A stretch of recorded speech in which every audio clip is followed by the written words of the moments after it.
The alarm screamed through every corridor of the mining station. Commander Zekthar gripped the edges of his command console as another explosion rocked the structure. The lights flickered and sparks rained down from damaged circuits above his head. Around him, his crew worked frantically at their stations, their faces twisted in fear. "Shields at 15%, called out his tactical officer, her voice trembling. "We cannot hold much longer, Commander." Zekthar looked at the main display screen. 12 enemy warships surrounded the station, their weapons firing continuously. The Kresh had come without warning, without mercy. Their ships were massive and dark, covered in armor plating that made them look like predators from ancient nightmares. For 3 hours they had pounded the station with everything they had. The mining station had never been built for war. It housed 3,000 workers and their families, all Velcor citizens who had come here to extract valuable minerals from the nearby asteroids. They had basic defensive shields and a few old plasma cannons, but nothing that could stand against a proper military force. The Kresh knew this. They always knew where to strike. "Send the distress signal again," Zekthar ordered. "All frequencies. Maximum power." Science Officer Miralen turned from her console, her large eyes filled with hopelessness. "Commander, there is no one out here. We are alone in this sector. The nearest Velcor patrol is 6 days away." "The Kresh will not give us 6 days," she was right, of course. Zekthar had known this from the moment the attack began. But what else could they do? Surrender meant slavery or death. The Kresh Empire did not take prisoners for kindness. They took them for labor, for experimentation, for sport. His people would suffer either way. Another blast hit the station's eastern quarter. Zekthar heard the screams through the communication channels before someone cut the feed. He closed his eyes for a moment. Hundreds of families lived in that section. Hundreds of people he had sworn to protect. Incoming transmission from the Kresh. "Flagship," announced the communications officer. "Put it on screen." The display changed to show a Kresh warlord sitting on a command throne. He was massive, easily twice the size of any Velcor, with thick scales covering his body and rows of sharp teeth visible when he spoke. His eyes were cold and yellow, filled with cruel amusement. "Velcor Commander," the warlord said, his voice deep and rough. "I am Warlord Drextar. Your resistance has been entertaining, but it ends now. You have 1 hour to open your docking bays and surrender. If you comply, I will kill only half of your people. If you resist, I will kill them all slowly. Choose wisely." The transmission ended before Zekthar could respond. He stood there staring at the blank screen. Around him, his crew had gone silent. They all knew what this meant. There was no choice that led to survival. There was only the choice of how they would die. "Sir," Miralen said softly, "we should evacuate the children to the escape pods. Perhaps some could reach the asteroid belt and hide until—" "The Kresh will hunt them down," Zekthar interrupted. "Their sensors would find every pod within hours. No, we stay together. We face this as one people." He opened a station-wide channel. His voice echoed through every speaker in every corridor, every quarters, every workspace. "This is Commander Zekthar. I will not lie to you. We are out of options. I want you all to know that it has been my greatest honor to serve with you, to live among you. You are the finest people I have ever known. In these final moments, hold your loved ones close. We are Velcor. We face the end with dignity." Tears ran down his face as he spoke. He was not ashamed. A good commander cared for his people, and his people were about to die. The tactical officer's console began beeping urgently. She looked at it, confusion crossing her features. "Commander, I am detecting something." "A massive energy signature. It is approaching at incredible speed." "Kresh reinforcements?" Zekthar asked. "No, sir. This signature is different. I have never seen anything like it. The energy output is beyond our measurement scales. It is coming from the outer system, moving faster than any ship should be able to travel." Miralen rushed to her science station, her fingers flying over the controls. "Confirmed. Whatever it is, it will reach us in less than 2 minutes. Commander, the energy readings suggest a ship, but the size and power levels are impossible. No known species has this technology." Hope was a dangerous thing, but Zekthar felt it stirring in his chest anyway. "Can you identify it?" "Negative. Wait, sir, it is decloaking." Visual coming on screen now. The main display shifted to show the approaching vessel. Zekthar's breath caught in his throat. The ship was enormous, larger than any Kresh warship, but sleek where they were bulky. Its hull was a dark gray, almost black, covered in smooth armor plating that seemed to absorb light. Strange markings ran along its sides, symbols in a language Zekthar did not recognize. Weapon ports lined its surface more than he could count. At the front, the name was written in bright white letters, USS Sentinel. "What is USS?" whispered the tactical officer. Before anyone could answer, the communications console came alive. A new signal was coming through, powerful and clear. The voice that spoke was calm and measured, and it spoke perfect Velcor language. "Velcor Station, this is Captain Jake Morrison of the USS Sentinel, representing the United Earth government. We have monitored your distress call. We are here to help. Please stand by." The entire command center fell into shocked silence. Zekthar stared at the screen, unable to process what he had just heard. Earth, United Earth?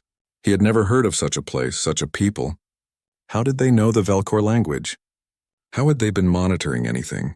On the display, the Kresh warships had noticed the newcomer. They were turning, forming up into an attack formation. Warlord Drextar's face appeared on a split screen, his expression twisted in anger.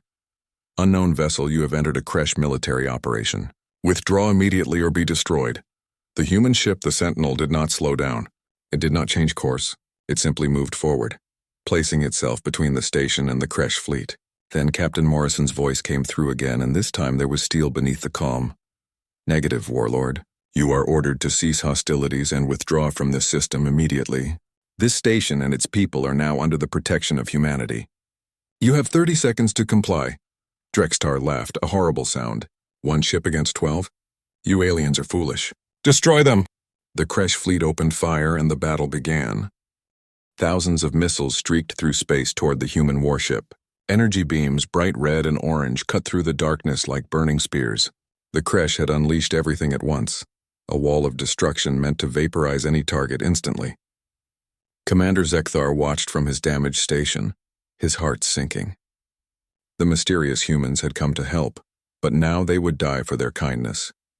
Then something impossible happened.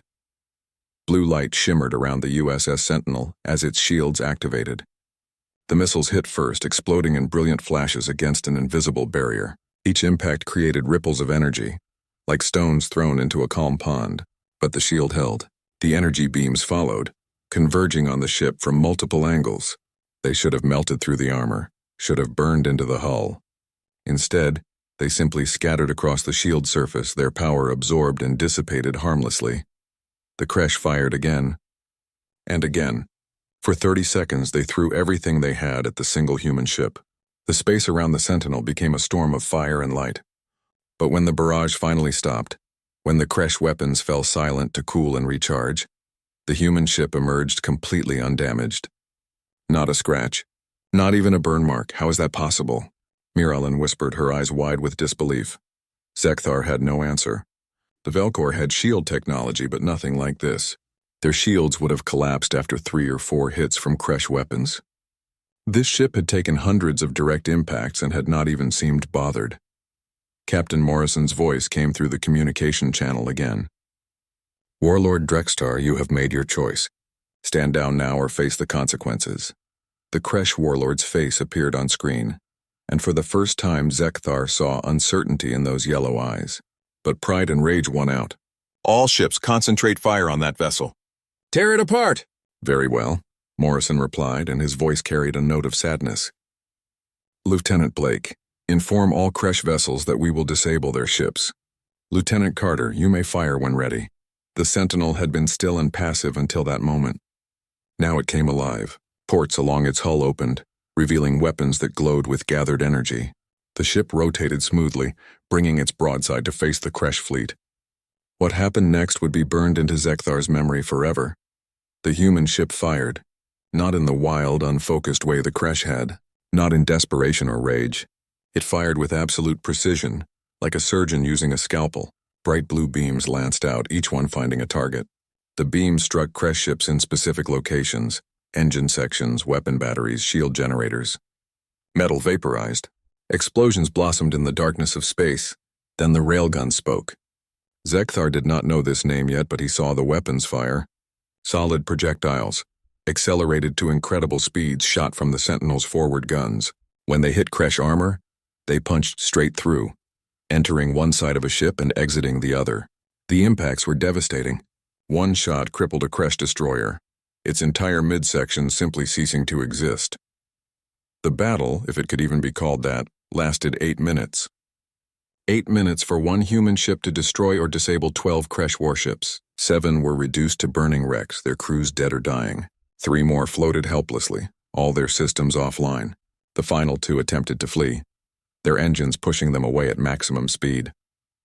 "Disable their engines," Morrison ordered calmly. "Do not destroy them." 2 precise shots from the Sentinels' weapons and the fleeing ships went dark, momentum carrying them forward, but their ability to control or accelerate gone completely. Then there was silence, the kind of deep, profound silence that follows something impossible. Zekthar realized his entire crew was staring at the displays, mouths open, unable to speak. The Kresh Empire had terrorized this region of space for generations. Their military might was legendary. Entire civilizations had fallen before their fleets, and one human ship had just swept them aside like dust. "Velcor Station, this is Captain Morrison. The immediate threat has been neutralized. We are dispatching medical teams and emergency repair crews to assist you. Request permission to dock." Zekthar had to try 3 times before his voice worked. "Permission granted, Captain Morrison. And thank you. Thank you for our lives." "You are welcome, Commander. We are glad we arrived in time." Sentinel out. 20 minutes later, Zekthar stood in the main docking bay surrounded by his surviving officers. The bay doors had been repaired just enough to maintain atmosphere. Now they watched as a human shuttle approached, its design as sleek and advanced as the warship it had come from. The shuttle landed with barely a whisper of sound. The boarding ramp extended and figures began to emerge. Zekthar got his first look at humans in person. They were tall, most of them standing at least a head above the average Velcor. They walked on 2 legs and had 2 arms, similar in basic structure to his own people, but there were differences. Their skin came in various shades of brown and tan. They had hair on their heads in different colors: brown, black, yellow, red. Their eyes were smaller than Velcor eyes, but seemed to miss nothing. Scanning the bay with professional efficiency, the first humans off the shuttle wore armor, heavy suits that made them look even larger and more imposing. They carried weapons but held them in a relaxed, non-threatening manner. Behind them came others in different uniforms, carrying equipment that must have been medical supplies and tools. One human stepped forward and removed his helmet. He was a man of middle years with short dark hair and kind eyes. He approached Zekthar with a slight smile. "Commander Zekthar, I presume. I am Jake Morrison. It is an honor to meet you." He extended his hand, and after a moment Zekthar took it. The human gesture was foreign, but the meaning was clear. Morrison's grip was firm but not crushing, respectful. "Captain Morrison, I do not understand. How do you know our language? How did you know we needed help? We have never heard of humans before today." Morrison's expression became more serious. "We have much to discuss, Commander. But first, please let my medical teams help your wounded. Dr. Nathan Price here leads our medical staff. Doctor, you are cleared to begin." A human with gray hair and a gentle manner stepped forward. "Commander, if you can direct us to your medical facilities and your injured, we will do everything we can for them." Zekthar's tactical officer quickly guided the human medical teams toward the areas with the most casualties. The humans moved with purpose and confidence, their equipment far more advanced than anything the Velcor had. Morrison gestured toward the docking bay's observation room. "Shall we talk, Commander? You have questions and I have answers. Some of them you may not like, but you deserve the truth." They walked together, Morrison's armored soldiers following at a respectful distance. As they entered the observation room, Zekthar looked out at the stars beyond. The Kresh wreck still floated out there, silent monuments to human power. "Who are you people?" Zekthar asked quietly. "Really?" Morrison stood beside him, also looking out at the stars. "We are explorers, Commander. Protectors, watchers. We have been out here in the darkness between stars for longer than you know, watching species grow and develop, studying languages and cultures, learning, but rarely interfering. Why?" Zekthar turned to face him. "If you have this power, why hide? Why watch silently while people suffer?" "Because we learned a hard lesson long ago," Morrison replied. "Interference, even with good intentions, can harm more than help. Civilizations need to grow on their own, to make their own mistakes and discoveries." But his expression hardened. "We draw a line at genocide. At extinction, when species like the Kresh threaten to wipe out entire peoples, we act." Zekthar felt his legs grow weak. He sat down heavily in a nearby chair. How many others are there? How many species have you watched? Morrison's answer made his world shift. Dozens, Commander. Perhaps hundreds across this region of space. And the Kresh have hurt many of them. Your people are not alone in this galaxy. Not even close. 3 hours after the battle ended, Zekthar walked through the medical center with Dr. Nathan Price. The human doctor had transformed the facility. Equipment that looked impossibly advanced hummed quietly in every corner. Injured Velcor lay in beds, their wounds being treated with technologies Zekthar could not begin to understand. This woman had severe internal bleeding, Dr. Price explained, stopping beside one bed. Her organs were failing. With our medical systems, we stabilized her in 15 minutes. She will make a full recovery. Zekthar looked at the patient. She was breathing easily now, sleeping peacefully. Hours ago, she had been dying, screaming in agony. How long would treatment like this take with our own medicine? Price hesitated. Commander, with respect to your medical knowledge, I do not think you could have saved her. The damage was too extensive. The words hit Zekthar like a physical blow, not because they were cruel. The doctor had spoken gently with genuine sympathy, but because they were true. The gap between human and Velcor technology was not a gap. It was a chasm. They continued walking. Price showed him more miracles. Broken bones healed with devices that stimulated bone growth at incredible rates. Burns that should have scarred for life were treated with skin regeneration that left no marks. Infections that would have killed were eliminated with medicines that targeted only harmful organisms while leaving healthy tissue untouched. We are so far behind you, Zekthar said quietly. We thought ourselves advanced. We have faster than light travel. We have computers and energy weapons. But compared to humanity, we are children playing with toys. Not children, Price corrected.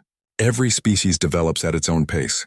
You have accomplished remarkable things with the resources and time you have had. Please do not diminish that. But Zekthar felt diminished anyway. His entire worldview had shattered in the span of a few hours. Captain Morrison found them an hour later. Commander, when you have a moment, I need to speak with you privately. It is important. They met in what had been Zekthar's personal quarters, though the door had been blown off during the attack. Morrison seemed not to notice, settling into a chair with the easy confidence of someone used to damaged spaces. I need to be honest with you about something, Morrison began. My government has been debating what to do about the Kresh for years. We have watched them conquer world after world. We have seen the suffering they cause, the slavery, the destruction, and we have done nothing, bound by our own laws about non-interference. But you came today, Zekthar said. Today we had justification, a direct distress call, an imminent massacre. Our leadership decided this was the moment to step out of the shadows. Morrison leaned forward. But Commander, there is something else you need to know. This attack on your station was not random. The Kresh are planning something much larger. Zekthar felt cold fear settle in his stomach.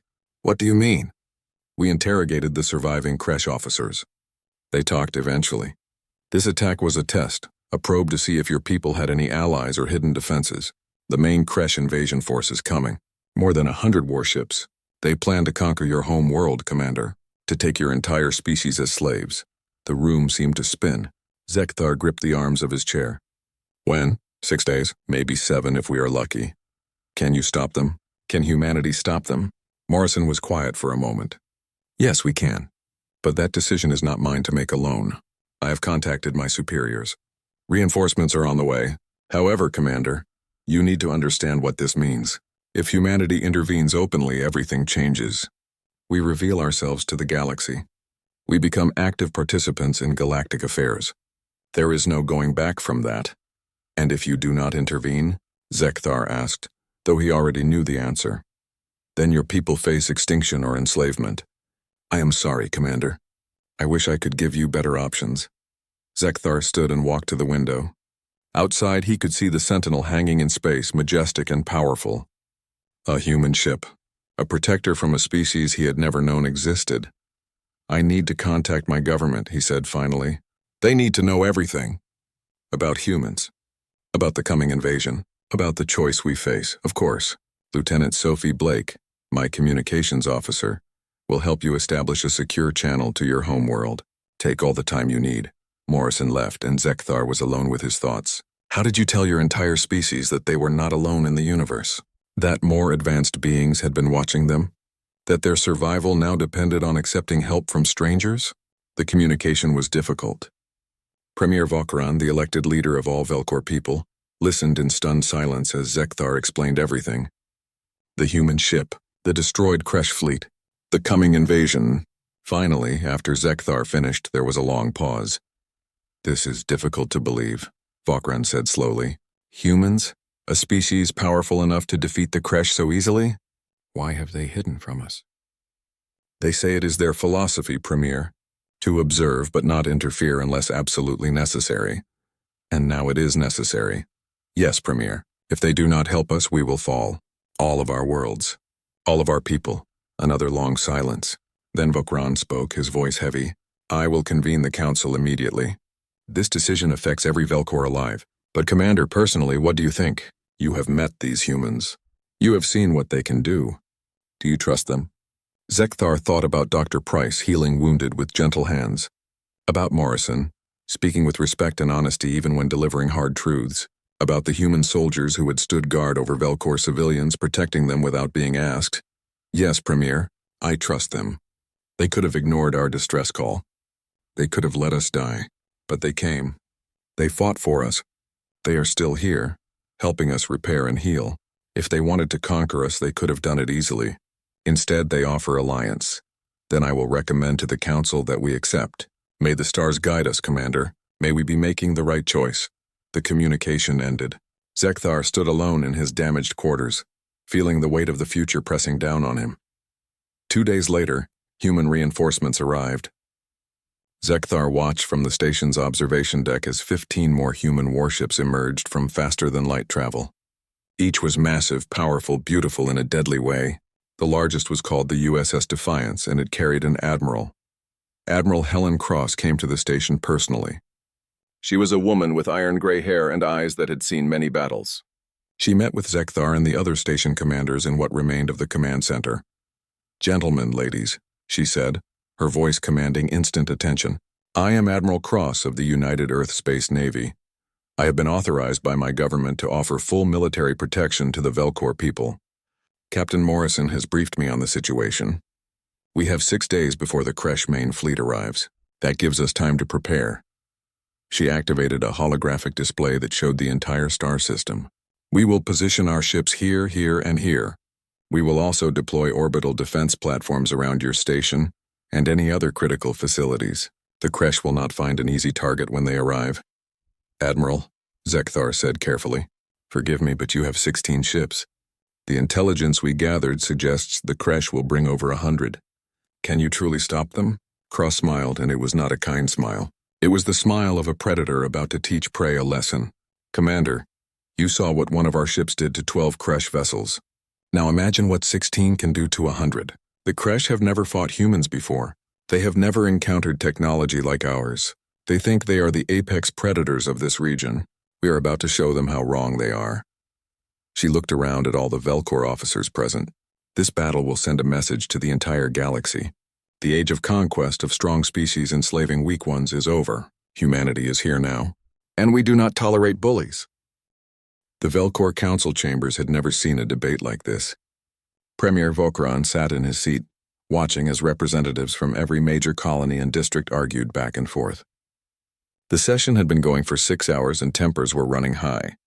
"We cannot simply hand over our sovereignty to these humans," shouted Representative Drenvor, his face flushed with anger. "We know nothing about them. They appear from nowhere, claim to be our saviors, and now we are supposed to just trust them with our entire civilization? They already saved an entire station of our people," countered Representative Mirasul. 3,000 lives that would have been lost. How is that not proof of their good intentions, or proof that they want us dependent on them? This could be an elaborate trick to make us weak, to make us need them. Vokran raised his hand for silence. The arguing stopped, though he could see the anger still burning in many eyes. Representative Drenvor raises a fair concern. "However, we must deal with reality. The Kresh invasion fleet is 4 days away. We have analyzed the data from Commander Zekthar. We have seen the recordings of the human ship defeating 12 Kresh warships. What are our other options?" The chamber fell silent. Everyone knew the answer. The Velcor military had 15 combat-ready ships. Against over 100 Kresh vessels, they would last perhaps an hour. Their homeworld would be conquered within a week. Billions would die or become slaves. I do not like this any more than you do, Vokran continued. The idea that we have been watched, studied, observed for who knows how long is disturbing. But the humans did not have to reveal themselves. They could have stayed hidden and let us fall. Instead, they chose to help. I believe we must accept that help. The vote was taken. 347 in favor of accepting human alliance, 102 against. The Velcor people had made their choice. Vokran immediately contacted Admiral Cross. Admiral, the Velcor Council has voted to accept your offer of protection and alliance. We place our trust in humanity. Cross's face on the screen was serious but not unkind. Premier, you have made a difficult choice and I respect that. I promise you that humanity will honor this alliance. We will defend your people as if they were our own. What happens after the Kresh are defeated? Vokran asked. Will you remain? Will you leave? What does this alliance mean long-term?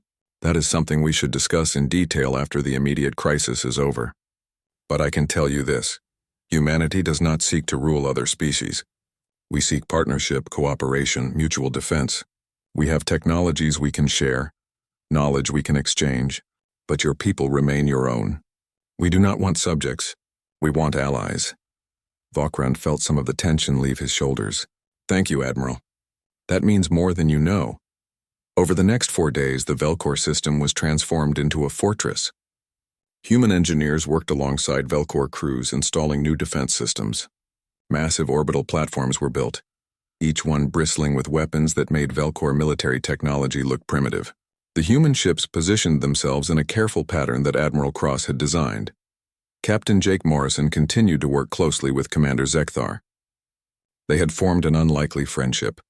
The human captain and the Velcor station commander. Morrison explained human military tactics, shared stories of Earth and humanity's long climb from a war-torn world to a spacefaring civilization. We nearly destroyed ourselves, Morrison told him one evening as they shared a meal in the repaired station cafeteria. Hundreds of years ago, we fought wars that killed millions. Nuclear weapons, biological weapons. We came very close to making Earth uninhabitable. But we learned, we grew. We decided that strength should be used to protect, not to conquer. How did you make that change? Zekthar asked. How did you go from nearly destroying yourselves to this? He gestured at the human fleet visible through the windows. It was not easy. It took generations. Many people sacrificed everything to make it happen. But eventually we realized something important. The universe is vast and often hostile. If we spent our time fighting each other, we would never survive what else was out there. We needed to be united, to stand together. I hope my people can learn that lesson without paying as high a price as yours did. Morrison smiled. That is why we are here, Commander. To help you avoid those mistakes. To give you a chance at a better path. On the 4th day, the Kresh arrived early. Alarms blared through every human ship and every Velcor facility. The massive Kresh invasion fleet emerged from faster-than-light travel at the edge of the system. Commander Zekthar stood in the station's command center, watching the sensors as they counted enemy ships. 130 warships. 3 massive dreadnoughts, thousands of fighter craft. It was the largest Kresh battle fleet ever assembled in this region of space. Admiral Cross's voice came over the communication channel, calm and steady. All human vessels, battle stations, all Velcor ships moved to defensive positions behind our line. Premier Vokran, please ensure all civilian facilities are evacuating non-essential personnel to shelters. Zekthar watched as the human fleet moved into formation. 16 ships against 130. The numbers were terrifying. Could even human technology overcome odds like that? The Kresh fleet advanced slowly, deliberately. They were in no hurry. They had overwhelming force, and they knew it. Then a communication came through on all frequencies. A massive Kresh appeared on every screen, his armor decorated with the skulls of defeated enemies. This was Warlord Supreme Kreshinar himself, the ruler of the Kresh Empire. Velcor vermin, his voice boomed. You have one chance. Surrender now. Open your worlds to Kresh rule. If you do this, we will only kill your military and your leaders. Resist and we will slaughter every last one of you. Your choice. You have 10 minutes. The communication ended. Silence fell across the system. 10 minutes to decide the fate of an entire species. Then Admiral Cross opened a channel. Not just to the Kresh, but to every ship in the system, every station, every listening post. Her voice carried the weight of authority and absolute certainty. Warlord Kreshinar, I am Admiral Helen Cross of the United Earth Space Navy. The Velcor people are under human protection. You will cease your advance immediately and withdraw from this system. This is your only warning. Laughter echoed through the communication. Harsh, cruel laughter from Kreshinar and his officers. Humans? We have never heard of humans. You have 16 small ships. We have 130 warships and the finest warriors in the galaxy. You are either brave or stupid. Either way, you will die. Cross's response was ice cold. We are neither brave nor stupid, Warlord. We are simply done watching species like yours terrorize the galaxy. The Kresh Empire has conquered its last world. Your age of conquest ends today, here now. Final warning, withdraw or be destroyed. Destroyed? By you? More laughter. All ships, advance! Show these foolish humans what Kresh power means. Crush them. The Kresh fleet surged forward, their engines burning bright as they accelerated. 130 warships moving in perfect formation, a wave of destruction that had swept aside every opponent they had ever faced. Admiral Cross watched them come. On her command ship, the Defiance, every system was ready. Every weapon was charged. Every crew member was at their station. She looked at her tactical officer and spoke one word. Engage. The human fleet activated their weapons, and the greatest battle this region of space had ever seen began. The Kresh fleet opened fire first, just as Admiral Cross had known they would. Thousands of missiles launched simultaneously from every ship, creating a cloud of destruction that filled the space between the two fleets. Energy weapons followed. Beams of red and orange light that could melt through meters of armor. The Kresh had put everything they had into this first strike, intending to overwhelm and destroy the human ships before they could even respond. Commander Zekthar watched from his station, his heart's pounding so hard he thought they might burst. Beside him, Miralen gripped his arm, unable to look away from the screens. This was it. Humanity would either prove their power or die trying. The missiles reached the human fleet first. For a moment it looked like they would hit. Then the human point defense systems activated. Every ship in the fleet suddenly bristled with smaller weapons that tracked and fired with incredible precision. Tiny projectiles shot out at impossible speeds, each one finding a missile. The space between the fleets became a wall of explosions as thousands of Kresh missiles were destroyed before they could reach their targets. The energy beams came next, but the human shields were already up. The same blue shimmer that had protected the Sentinel now surrounded every human vessel. The Kresh weapons hit with tremendous force, but the shields held. They rippled with impact but did not break. Not one beam penetrated through to the human armor. On the bridge of the Defiance, Admiral Cross watched her displays with calm eyes. All ships return fire. Target their command vessels first. Let us cut off the head of this snake, the human fleet responded. 16 ships, but each one was a masterpiece of military engineering. Their weapons systems activated with coordinated precision that spoke of centuries of tactical development. Railguns fired first. The solid projectiles were accelerated to a significant fraction of light speed, making them nearly impossible to dodge. They crossed the distance to the Kresh fleet in seconds. The first dreadnought took 3 railgun hits to its command section. The projectiles punched through the Kresh shields as if they were not there, then tore through the armor plating. The massive ship shuddered, explosions blossoming along its length. Its main reactor went critical, and the dreadnought came apart in a ball of fire that lit up the entire battlefield. Warlord Kreshinar watched from his flagship, the largest remaining dreadnought, as one of his most powerful ships simply ceased to exist. His confident smile disappeared. All ships, evasive maneuvers. Focus fire on one human vessel at a time. But the human ships were not standing still.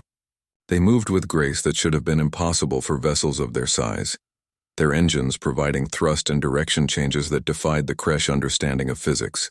When Kresh ships tried to concentrate fire on a single human vessel, it would simply move, and the weapons would miss or hit the shields at angles that dissipated their power. The human particle beam weapons opened up next. These were different from Kresh energy weapons. They were focused, surgical, cutting through shields and armor with terrible efficiency. A human destroyer targeted a Kresh cruiser, its particle beam slicing the enemy ship into sections like a knife cutting through meat. Another cruiser exploded as its weapons magazine was hit directly, the ship's own ammunition destroying it from within. The battle became a massacre. The Kresh had numbers, but numbers meant nothing against superior technology and tactics. Human fighters swarmed out from carrier ships, small craft that moved faster than anything the Kresh could field. They darted between the larger vessels, firing missiles that struck with devastating accuracy. Kresh fighters tried to intercept, but human pilots were augmented with computer systems that increased their reaction times beyond biological limits. Captain Jake Morrison commanded a battle group of 4 human ships that carved through the Kresh left flank. His tactical officer, Lieutenant Ryan Carter, coordinated their fire with perfect timing. Sentinel, we have multiple Kresh destroyers attempting to flank Admiral Cross's position. Intercept course, Morrison ordered. Disable their engines, but do not destroy them if possible. I want survivors to carry our message. The Sentinel and its accompanying ships moved to intercept. Precise shots from their railguns crippled the Kresh destroyers, leaving them floating helpless in space. Morrison opened a channel to the disabled ships. Kresh vessels, stand down. Your crews will not be harmed if you surrender. We are not here to slaughter you. We are here to stop your empire's expansion. Some of the Kresh crews surrendered immediately. Others tried to activate self-destruct sequences, preferring death to defeat. The human ship's electronic warfare systems hacked into those vessels and prevented the detonations, saving the Kresh crews despite their own wishes to die. Warlord Kreshnar watched his fleet being systematically destroyed. 30 ships gone in the first 10 minutes, 50 ships after 20 minutes. His warriors, the finest the Empire had ever produced, were being swept aside like insects. Rage and fear warred in his chest. All remaining ships, form up on my position, he roared. We charge directly at their flagship. All power to forward shields. We will ram them if we must. 40 surviving Kresh warships formed a wedge formation around Kreshnar's dreadnought. They accelerated at maximum speed toward the Defiance, firing everything they had. It was a desperate move, the last gambit of a warrior who knew he was defeated but refused to accept it. Admiral Cross saw them coming. All ships hold position. Let them come. Concentrate fire on the dreadnought's engines and weapons. I want that ship disabled, not destroyed. The human fleet opened fire with focused intensity. The Kresh formation tried to maintain coherence, but human weapons tore through their shields and armor. Ships exploded or went dark, their systems destroyed. The wedge formation fell apart as vessels were crippled or destroyed one by one. Kreshnar's dreadnought pushed forward, its commander's will driving it on even as systems failed all around him. He could see the human flagship now so close. If he could just reach it, ram it, take it down with him, then his death would mean something. A human voice came over his communication system. Warlord Kreshnar, stand down. Your fleet is beaten. There is no shame in accepting defeat when facing a superior force. Surrender and your crews will be treated according to the laws of war. Never, Kreshnar screamed. Kresh, do not surrender. We fight until death. So be it, Admiral Cross said quietly. 4 simultaneous railgun shots hit Kreshnar's dreadnought. Each shot was precisely calculated, targeting specific systems. The ship's engines exploded, leaving it floating dead in space. Its weapon systems were destroyed. Its shields collapsed, but the hull remained intact, the crew alive. Cross's voice came again, firm but not cruel. Warlord, you have fought bravely, but it is over. Look at your fleet. Look at what remains. Kreshnar looked at his tactical displays. Of 130 warships, only 12 remained functional. 12 ships, all heavily damaged, all surrounded by human vessels. The rest were either destroyed or floating helpless. His entire invasion force, the pride of the Kresh military, had been defeated in less than 40 minutes. The weight of it crashed down on him. His species had built their empire on military might, on the belief that they were the strongest warriors in the galaxy. Now that belief lay shattered around him. What do you want, human? He asked, his voice hollow with defeat. I want peace, Warlord. I want your empire to stop conquering innocent species. I want you to understand that there is now a power in this galaxy that will not tolerate your actions. Cross paused. You will return to your homeworld. You will tell your leaders what happened here. You will tell them that humanity has emerged and we are watching. Any future acts of conquest will be met with the same response. The Kresh Empire can have peace with its neighbors or it can have war with humanity. Choose wisely. Kreshnar closed his eyes. The choice was not really a choice at all. We will carry your message. Good, we are sending repair crews to your vessels. Your wounded will be treated, then you will be escorted to the edge of this system and released. Go home, Warlord. Go home and think about what happened today. The battle was over. Commander Zekthar stood in his command center, surrounded by his crew, all of them stunned into silence. The human fleet hung in space, barely damaged. A few scorch marks on shields, nothing more. Around them, the wreckage of the Kresh fleet floated like monuments to human power. They did it, Miralyn whispered. They actually did it. Admiral Cross opened a channel to all Velcor vessels and stations. People of Velcor, the threat to your system has been neutralized.